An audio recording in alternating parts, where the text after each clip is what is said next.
ಇನ್ನು ಇವರು ಚಿತ್ರಿಸಿದ ಅಭಿಮಾನಿಗಳೇ ನಮ್ಮ ಮನೆ ದೇವರು ಎಂಬ ಹಾಡಿನಲ್ಲಿ ನೈಜವಾಗಿ ಅಭಿಮಾನಿಗಳ ಎದುರಿಗೆ ಚಿತ್ರೀಕರಿಸಿದ ಹಾಡಾಗಿದೆ. ಶೂನ ಶತ್ರುಗಳನ್ನು ಹೊಂದಿರುವ ಪಟ್ಟಿಯಲ್ಲಿ ಪುನೀತ್ ರಾಜ್ಕುಮಾರ್ ಅವರು ಮೊದಲ ಸ್ಥಾನದಲ್ಲಿ ಬರುತ್ತಾರೆ. ದೇಹ ಸದೃಢವಾಗಿ ಇರಬೇಕೆಂದರೆ ಅಪ್ಪು ಅವರನ್ನೇ ಉದಾಹರಣೆಯಾಗಿ ತೆಗೆದುಕೊಳ್ಳಬಹುದು. ಅತ್ಯಂತ ಹೆಚ್ಚಿನ ಅಭಿಮಾನಿ ಬಳಗವನ್ನು ಹೊಂದಿರುವ ರಾಯಲ್ ಚಾಲೆಂಜರ್ಸ್ ಬೆಂಗಳೂರು ತಂಡಕ್ಕೆ 2010ರಲ್ಲಿ ಬ್ರಾಂಡ್ ಅಂಬಾಸಿಡರ್ ಆಗಿ ಅಪ್ಪು ಅವರೇ ಕಾರ್ಯನಿರ್ವಹಿಸಿದ್ದಾರೆ. ಹೀಗಾಗಿ ಅಪ್ಪು ಅವರ ಅತ್ಯಂತ ಹೆಚ್ಚಿನ ಅಭಿಮಾನಿ ಬಳಗ ಇದರಿಂದಲೂ ಬಂದಿರಬಹುದು. ಕರ್ನಾಟಕದ ಪ್ರತಿಷ್ಠಿತ ಮಿಲ್ಕ್ ಫೆಡರೇಷನ್ ಕೆಎಂಎಫ್ಗೂ ಸುಮಾರು 10 ವರ್ಷಗಳ ಕಾಲ ಬ್ರಾಂಡ್ ಅಂಬಾಸಿಡರ್ ಆಗಿದ್ದರು. ಅದು ಯಾವುದೇ ರೀತಿಯ ಹಣದ ಅಪೇಕ್ಷೆ ಇಲ್ಲದೆ. ಇಷ್ಟೆಲ್ಲ ಸಾಧನೆಯ ಕರುಣಾಜನಕ ಅಕ್ಟೋಬರ್ 29, 2021ರಲ್ಲಿ ಅಪ್ಪು ಅವರ ನಗುವಿನ ಹೃದಯ ನಿಂತ ಕ್ಷಣ. ಶಾರೀರಿಕವಾಗಿ ಅಪ್ಪು ಅವರು ನಮ್ಮನ್ನು ಅಗಲಿದ ದಿನ. ಆದರೆ ಪುನೀತ್ ರಾಜ್ಕುಮಾರ್ ಅವರು ಇಂದಿಗೂ ಅಭಿಮಾನಿಗಳ ಹೃದಯದಲ್ಲಿ ಅಮರರಾಗಿದ್ದಾರೆ.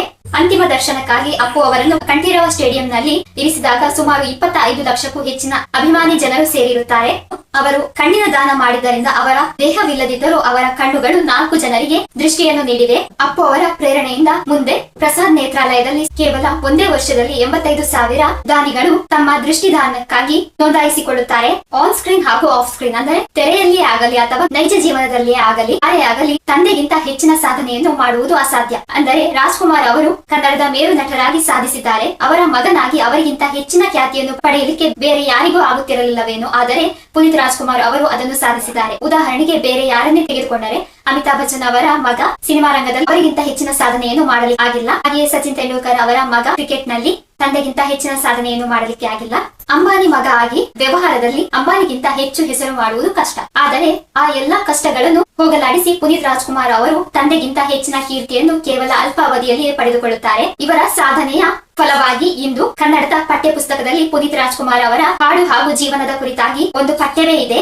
ಇದರಲ್ಲಿ ಪುನೀತ್ ರಾಜ್ಕುಮಾರ್ ಅವರು ಎಂತಹ ಮಹಾನ್ ಸಾಧಕರೆಂದು ನಮಗೆ ತಿಳಿಯುತ್ತದೆ. ಯಾವುದೇ ಒಂದು ಸಿನಿಮಾವನ್ನು ಮೊದಲ ಬಾರಿಗೆ ನೋಡುವಾಗ ಜನರಲ್ಲಿ ಒಂದು ರೀತಿಯ ಉಲ್ಲಾಸವಿರುತ್ತದೆ. ಆದರೆ ಪುನೀತ್ ಅವರ ಸಿನಿಮಾವು ರಿಲೀಸ್ ಅಂದರೆ ಪುನರ್ ಬಿಡುಗಡೆಯಾದಾಗಲೂ ಅಷ್ಟೇ ಉಲ್ಲಾಸ ಜನರಲ್ಲಿ ಇದೆ. ಇದಕ್ಕೆ ಉದಾಹರಣೆಯಾಗಿ ಮೊನ್ನೆ ಇತ್ತೀಚೆಗಷ್ಟೇ ಪುನರ್ ಬಿಡುಗಡೆಯಾದ ಅಪ್ಪು ಹಾಗೂ ರಮ್ಯಾ ಅಭಿನಯದ ಆಕಾಶ್ ಚಿತ್ರ 2026ರ ಮಾರ್ಚ್ 13ರಂದು ಪುನರ್ ಬಿಡುಗಡೆಯಾಗುತ್ತದೆ. ಆರಂಭದಲ್ಲಿ 2005ರಲ್ಲಿ ಬಿಡುಗಡೆಯಾದ ಸಂದರ್ಭದಲ್ಲಿ 8 ರಿಂದ 10 ಕೋಟಿ ಲಾಭವನ್ನು ಗಳಿಸುತ್ತದೆ. ಅಧಿಕೃತವಾಗಿ ಮೊನ್ನೆ ಇತ್ತೀಚೆಗಷ್ಟೇ ಮರು ಬಿಡುಗಡೆಯಾದ ಸಿನಿಮಾದ ಕಲೆಕ್ಷನ್ ಎಷ್ಟು ಎಂದು ಅಧಿಕೃತವಾಗಿ ಇನ್ನೂ ತಿಳಿದು ಬಂದಿಲ್ಲ.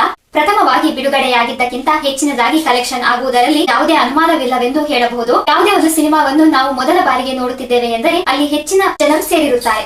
ಆಕಾಶ ಸಿನಿಮಾ ಅದು ಈಗಾಗಲೇ ಟೆಲಿವಿಷನ್ ದೂರದರ್ಶನದಲ್ಲಿ ಹಲವಾರು ಬಾರಿ ಪ್ರದರ್ಶನಗೊಂಡಿದೆ. ಆದರೂ ಆ ಸಿನಿಮಾವನ್ನು ನೋಡುವ ಜನರ ಹುಚ್ಚು ಎಂತಹದ್ದು ಎಂದು ನಮಗೆ ತಿಳಿಯುತ್ತದೆ.